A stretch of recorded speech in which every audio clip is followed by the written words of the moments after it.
السلام علیکم دوستوں محمد راشد المختوم اس شخص کا نام ہے جس کو دبئی کا معمار بھی کہا جاتا ہے۔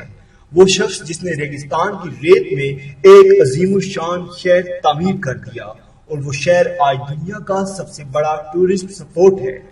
پوری دنیا سے لوگ وہاں پر ٹورزم کے لیے آتے ہیں اور دبئی میں بڑی بڑی کمپنیاں اپنے ایکسپوز کرتی ہیں اور لوگوں کو دعوت دیتی ہیں۔ دبئی آج دنیا کے امیر ترین شہروں میں شمار کیا جاتا ہے۔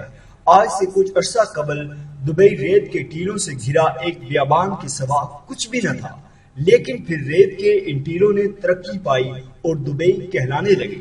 یہاں دنیا کی بلند ترین عمارت بھی تعمیر ہوئی جسے برج خلیفہ بھی کہا جاتا ہے۔ وہیں اس ملک میں کہنے کو تو شریعت نافذ ہے، لیکن یہ ریاست بہت ساری بے حیائیوں کا شکار بھی ہو چکی ہے۔ آخر وہ بے حیائیاں کون سی ہیں اور پوری دنیا سے بھاگ بھاگ کر لوگ آخر دبئی کیوں جاتے ہیں؟ جنہوں نے ابھی تک دبئی نہیں دیکھا ان لوگوں کے لیے یہ ویڈیو کافی دلچسپ ہوگی، اور جنہوں نے دیکھ لیا ہے وہ بھی ہماری باتوں سے لازماً اتفاق کریں گے۔ ہماری تحقیق دبئی سے متعلق بالکل درست ہے۔ دبئی کو جدید بنیادوں پر استوار کیا گیا ہے۔ اس شہر کی بنیادوں میں یہ پالیسی رکھی گئی تھی کہ اس شہر کو دنیا بھر کے لوگوں کے لیے عیاشی کا مرکز بنایا جائے گا۔ خواہ آپ کسی بھی رنگ و نسل اور مذہب سے کیوں نہ ہو، دبئی میں آپ کی عیاشی کا مکمل سامان موجود ہے۔ خاص طور پر دبئی میں ویسٹرن ورلڈ کو ٹارگٹ کرنے کے لیے عیاشی کا سامان میسر کیا گیا ہے، کیونکہ اس وقت پوری دنیا کا پیسہ مغرب میں کنسنٹریٹ ہو چکا ہے۔ یورپ، چین، امریکہ اور کینیڈا جیسی ریاستوں میں دنیا کا اکثریتی پیسہ موجود ہے اور دنیا کے پیسوں کی کنسنٹریشن اس علاقے میں موجود ہے۔ تو وہاں سے جب لوگ سیر و تفریح کے لیے دبئی آتے ہیں تو اگر انہیں اپنی عیاشی کا سامان میسر نہ ہو تو آخر وہ دبئی کیوں آئیں گے اور دوسری ریاستوں میں جائیں گے؟ اسی پالیسی کو شیخ راشد المختوم نے اپنایا اور دبئی کو آسمانوں کی بلندیوں پر لے گئے۔ آج دبئی کے اندر شرعی قانون کا نفاذ ہے، یعنی کہ شریعت کے مطابق ہی دبئی میں فیصلے کیے جاتے ہیں۔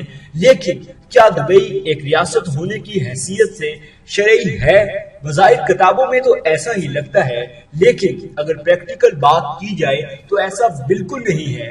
دبئی میں آپ کو مخلوط بیچز بھی مل جائیں گے، ایسے بیچز جس طرح کے آپ کو یورپ میں بھی میسر نہیں ہوں گے۔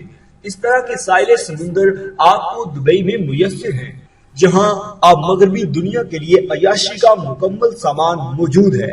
اگر شراب کی بات کی جائے تو دبئی میں شراب بآسانی دستیاب ہے اور لوگ بآسانی شراب خرید کر پی سکتے ہیں، لیکن اس میں ایک قانون جو کسی حد تک بہتر بھی ہے اس کو نافذ کیا گیا ہے۔ وہ قانون یہ ہے کہ اگر آپ کی عمر 21 سال سے کم ہے تو آپ شراب قانونی طور پر نہیں خرید سکتے۔ آپ کی عمر 21 سال ہونی چاہیے اور اتھارٹی سے ملنے والا ایک عدد لائسنس بھی ہونا چاہیے۔ لیکن پریکٹیکلی بات کی جائے تو شراب کھلے عام فروخت کی جاتی ہے اور کھلے عام لوگ اس کو خرید کر پی سکتے ہیں۔ قوانین میں اگر کچھ بھی لکھا ہے تو وہ صرف اس لیے لکھا ہے کہ دبئی کو شرعی ریاست ثابت کیا جا سکے، لیکن قوانین لکھنے میں اور انہیں لاگو کرنے میں زمین آسمان کا فرق ہے۔ دبئی ایک ایسی ریاست ہے جہاں آپ کو پورک ریسٹورنٹ بھی بآسانی مل سکتے ہیں، یعنی سور کے گوشت کے ریسٹورنٹ جو بآسانی دستیاب ہیں۔ سور جو کہ اسلام کے مطابق ایک انتہائی ناپسندیدہ جانور ہے اور اس کے ساتھ ساتھ کھانا بھی حرام ہے، دبئی کے اندر اس کی خرید و فروخت، اس کی تجارت اور ریسٹورنٹس کا کھلنا دبئی کی حکومت کے لیے لمحہ فکریہ ہے، جو خود کو شرعی ریاست بھی کہتے ہیں۔ لیکن یہاں سور کی کھلے عام خرید و فروخت پر کوئی پابندی نہیں ہے۔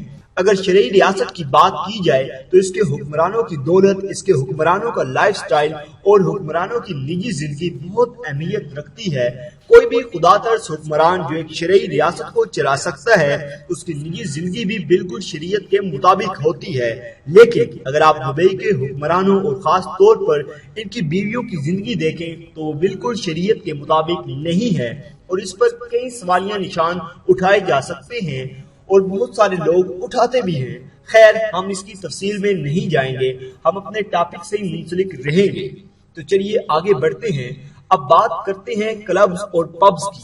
کلبز اور پبز ایک اسلامی ریاست اور ایک ایسی ریاست جس میں کہا جائے کہ شریعت کا نفاذ ہے،